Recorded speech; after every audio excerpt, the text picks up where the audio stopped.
Well, hello, and welcome to Saturday Sessions. I welcome you from wherever you are in the world. So if it's morning or if it's afternoon or evening, good day, good morning, good evening. Here in this brief 18, 20, maybe 30 minutes, just want to reflect on the past week, some of the issues that we may be dealing with in our individual porn recovery. Issues such as withdrawal syndrome. What are some of those symptoms, part of our recovery? What are some issues perhaps dealing with just masculinity, mindset? What are things that as fathers, as spouses, we need to commit ourselves to, not only for this past week, but for the upcoming week as we pursue modern sainthood, right? I was speaking in the beginning of the week on a very kind of a simple theme that could help, such as we don't actually get out of life what we might want, what we had been hoping for, maybe even that we had deliberately and very diligently had planned for. Instead, you get what you are.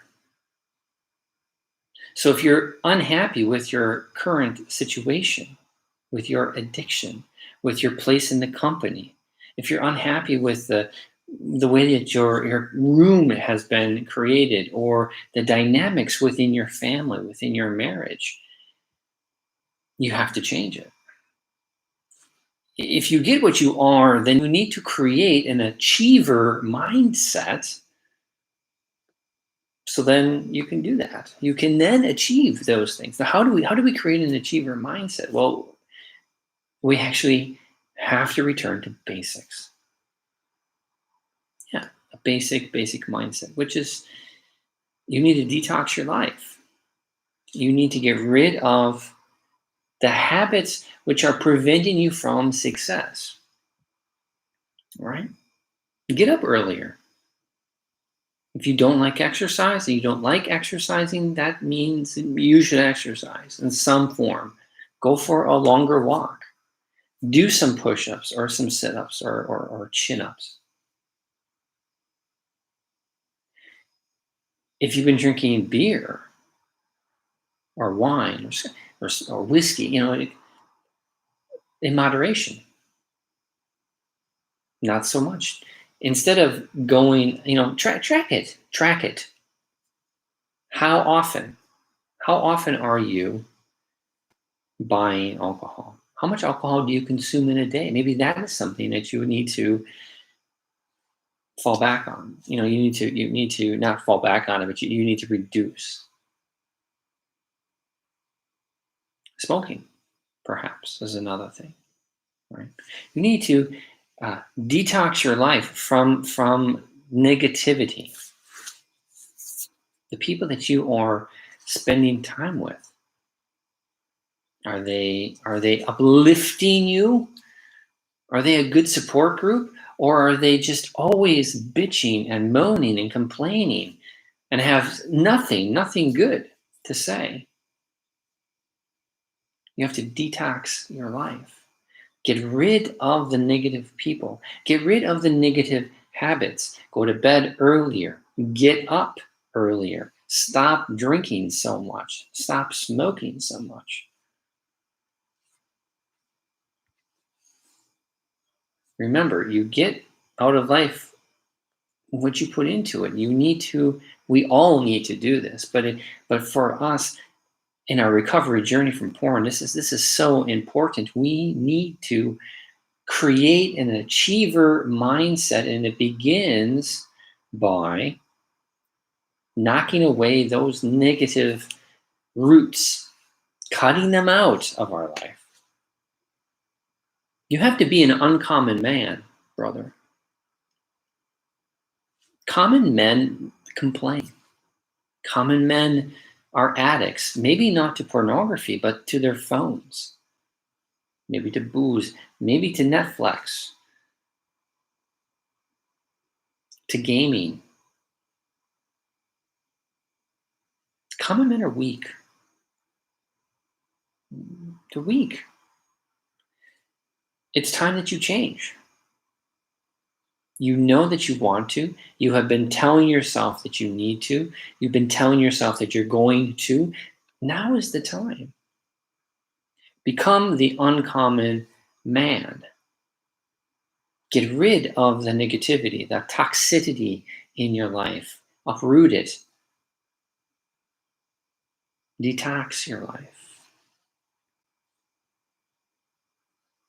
As you are growing to be an uncommon man, you can embrace some simple things. Be noble. Strive for virtue. Be noble. Serve God. Love your spouse. Does it seem oversimplistic? Yes, it is. Most things in life are actually simple, but we complicate it. Right?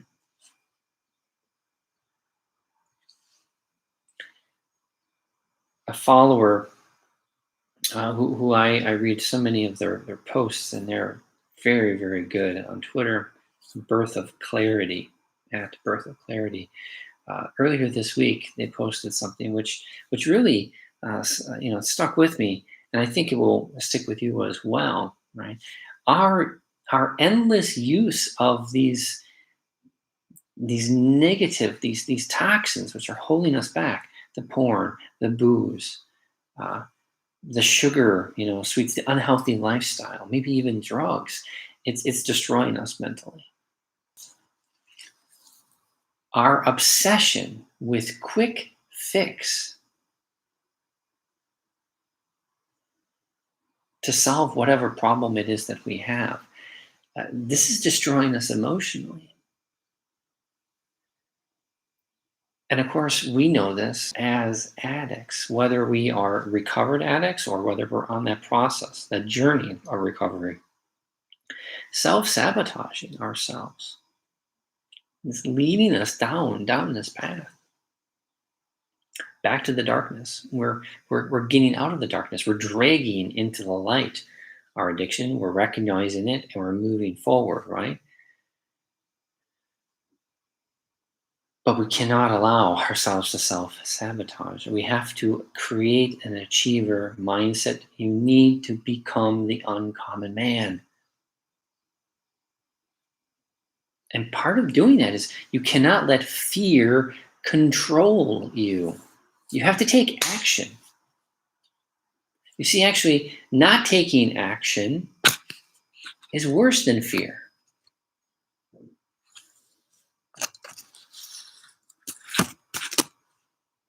Life is easy. It's easy to talk about life and what should be done. It's very easy to give opinion, right?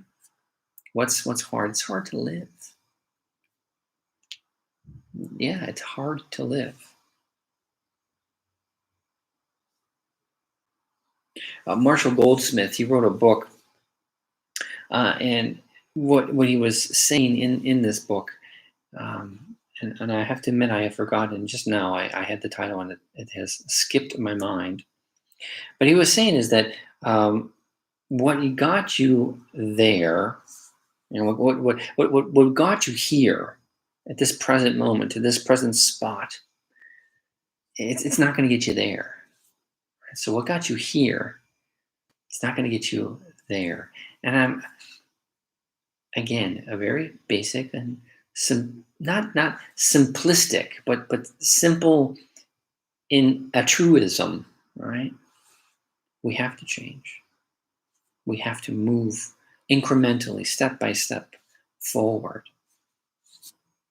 Yeah. The quarantine has ended, or it is ending. How have you spent your time? Have you learned anything new?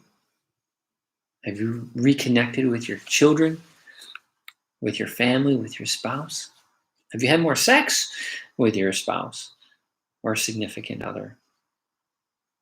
Or in 2 months, have you become lazy and fat?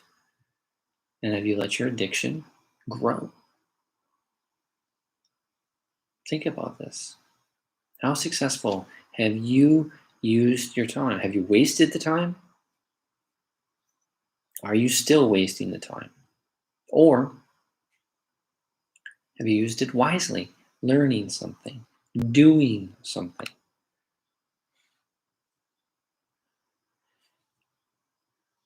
You need to detox your life. Look at just the last 2 months. What was good? What was positive, right? What was negative? What can be changed? What's your goal for the month of June? What are some practical action steps that you can take starting today to achieve that goal at the end of June? Make a list. Make a list. What did you do the last 2 months, right? What did you do positively? Good. What did you do negatively? What was bad? What is it that you want to change? What do you need to change?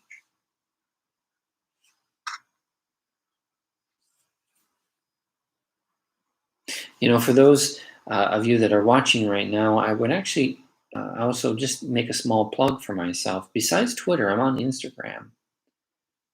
New Men Rising. Check out. There's content that I'm putting there daily. Just as much as I'm putting the same similar content on Twitter. Check out Instagram. New Men Rising.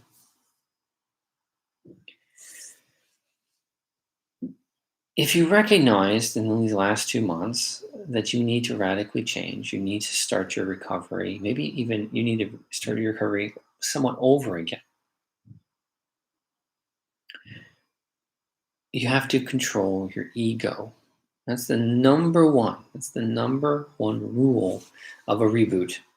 And it's something that I tell clients and I tell myself also. Control your ego. Because a big ego is going to turn a very good reboot into just a terrible relapse. And it can happen like that. Okay. Your next relapse,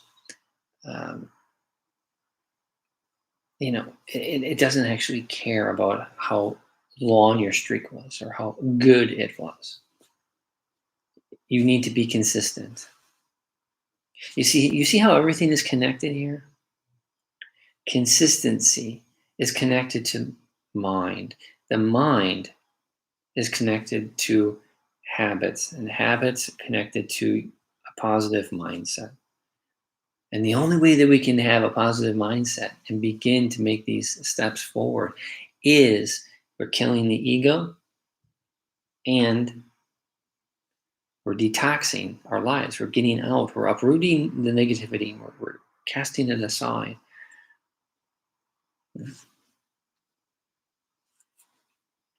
The West Point Cadet Prayer is short. Well, not exactly short, not exactly long either. But they do have a nice little part of that, and it's very simple. And it always struck, with me how accurate it is.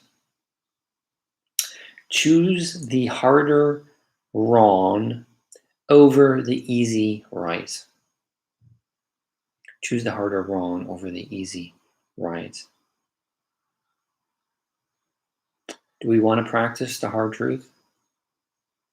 Of course not, right? It's easier to be comfortable. But we weren't made for comfort, man. We were not made for comfort. You cannot be comfortable anymore. You have to be the uncommon man.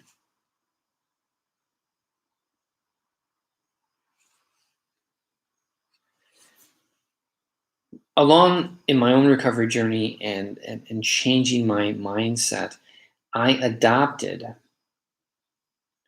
actually this credo from the United States Marine Corps. So if any of you have family members in the Marines, or maybe yourself a Marine. Hoorah. Here it is. And it's, again, simple but easy to remember. You can tell to yourself every single day. You need to improvise, you need to adapt, and you need to overcome. You can deal with any physical, mental, or spiritual hardship if you just do these things. You improvise, adapt, overcome. Think about this. You have a very detailed daily schedule. You're going to get up at a certain time.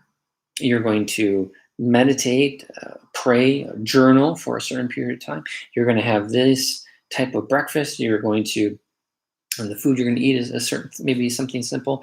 You're going to do some exercise, and then you're going to be doing work. Now, some days, all of that can happen in precisely that order, according to the exact number of minutes or hours that you want. And then there are other days in which the wrench has been thrown into our plans and it has clogged everything up, right? Well, improvise, adapt, and overcome. My morning routine is never exactly so precise, and I try very hard to be precise.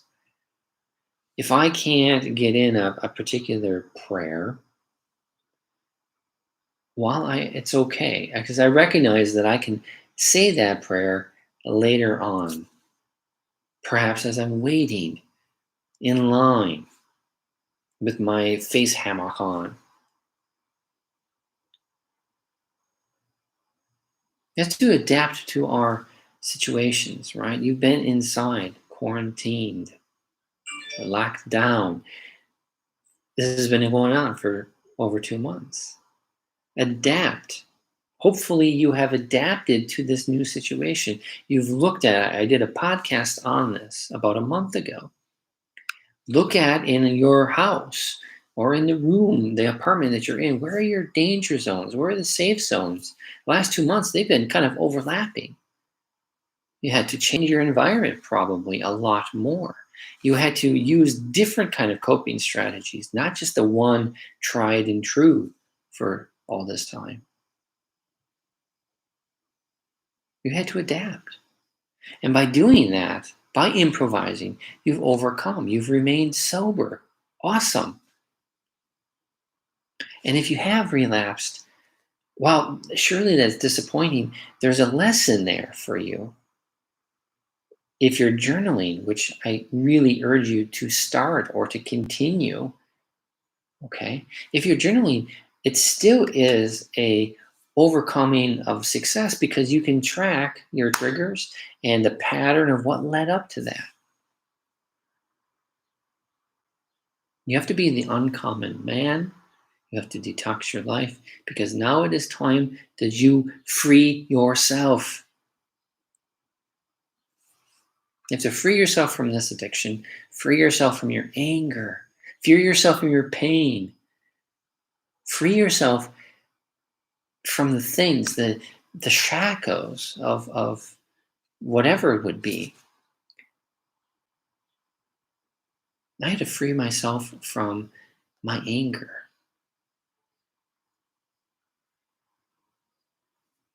Be the free man. Be the uncommon man. Now, as we are creating a positive mindset, what we're doing is we're training our mind, we're training our brain. And what better way to train than is to get out of that comfort zone? I've been saying that word already a few times. Comfort zone, to get out of it. So many days. Do I just wish to relax on the couch, scroll through Twitter or YouTube, watch YouTube videos? Is that the best for me, though? That's my comfort zone, but is it the best for me?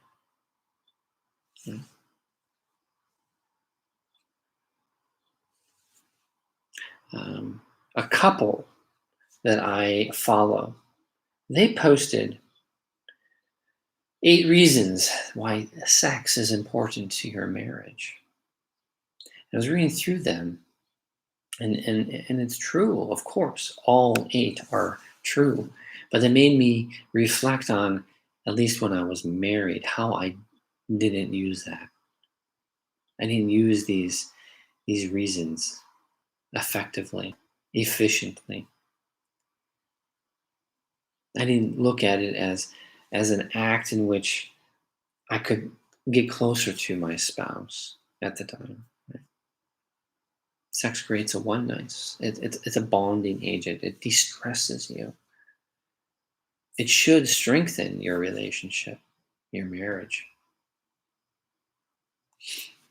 It conveys a love and a desire, a selflessness. It's healthy. If you contrast that to what pornography does, what it has done to you, it has given you none of those things. There is no oneness. It's not a distressor because the anxiety is going to return. It does return. It helps you reconnect with a real life flesh person, your significant other, your spouse. Okay.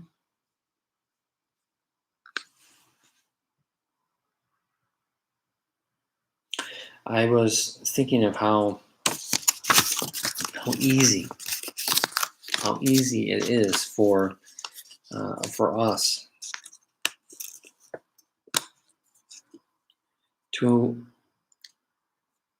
interpret what happens in our lives and how that can impact the rest of the hour, the rest of the day, the rest of the week.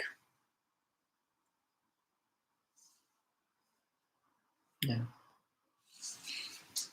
Are you a bird in the cage? Yesterday, I have 2 large windows in this room, right directly diagonal to me right now. And yesterday morning, it was very nice weather. The sun was out. It was in the morning. I heard the birds chirping. And believe it or not, from my bedroom balcony, in which I had the door open, this bird flew in. And then it flew into this room and it tried to go out the window, but of course it wasn't. So I had opened the window. And for what seemed like a very long time, but probably was only 2 to 3 minutes, I'm trying to catch this little bird, and this bird is hopping up and down and basically going in the complete opposite direction than it's supposed to. And it finally did go underneath the bottom of this window, and it flew away, and it kind of tweeted its thanks to me as it flew away. But it made me think. The bird was caught, it was inside, it was in this cage, this human domesticated cage, and it was none when it got out, it was free. Why have we voluntarily put ourselves in the porn cage? Yeah. Why? Because of the comfort. Because of comfort. Lack of belief in ourselves. We need to tackle this. We need to create a positive mindset. You need to be the uncommon man.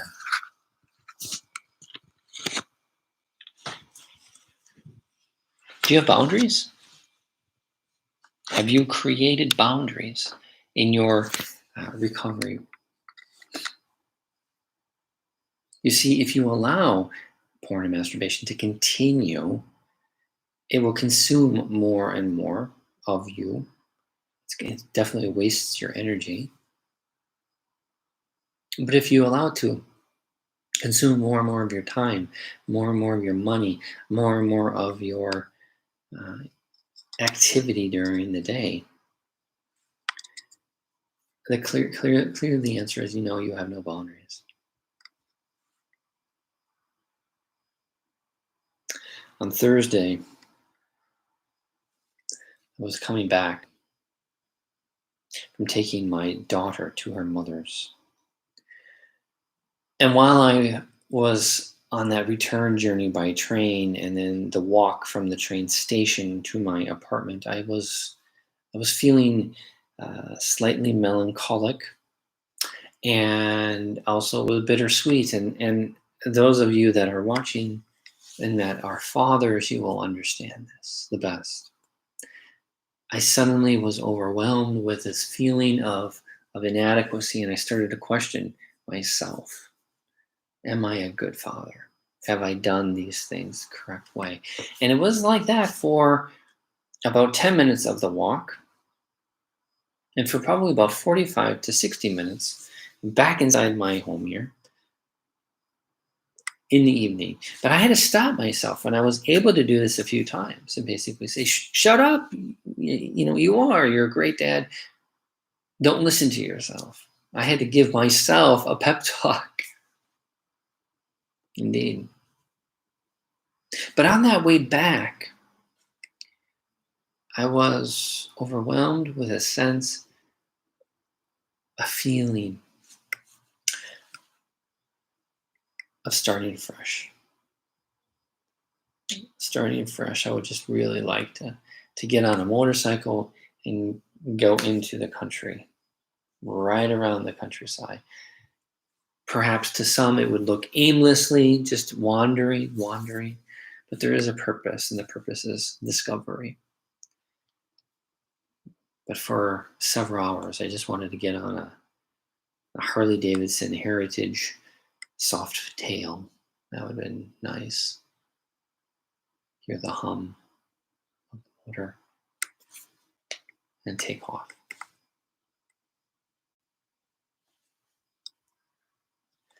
Walt Whitman once wrote, "I do not trouble my spirit with itself, or to be understood, seeking vindication." I thought that's pretty good, right? We don't trouble our spirit to vindicate our thoughts, our emotions. It comes later, usually from others, right? As we're creating this positive mindset, as we are trying through consistency to become an uncommon man, we are under attack from contradictory news sources to our own spouses, our significant others, who, whether intentioned nicely or not intentioned at all, have also impacted how we think and how we pray and how we act. You know,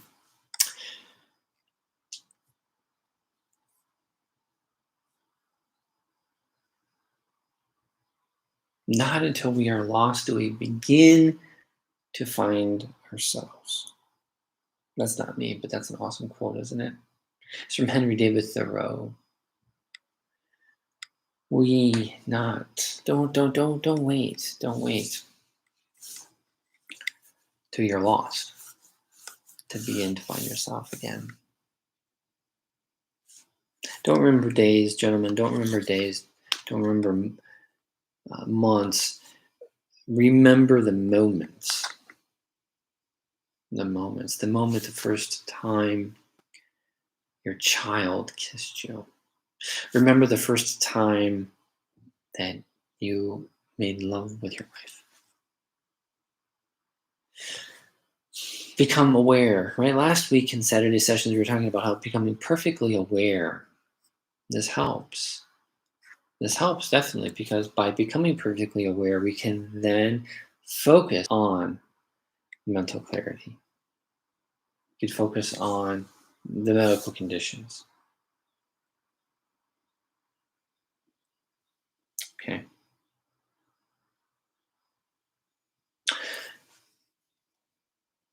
It's been an interesting week, full of emotions. Has it been like that for you? I hope so. All the good and all the bad. But we strive to be modern saints, and we get closer to doing that because we decide. You need to take action now and decide to be uncommon. I would love to talk with you and help you on this effort. AaronWalterCoaching.com. Book a clarity session. We'll talk. We'll make it work for you. I guarantee you will see progress and your life is going to be transformed for the positive. Remember, your tomorrow starts today.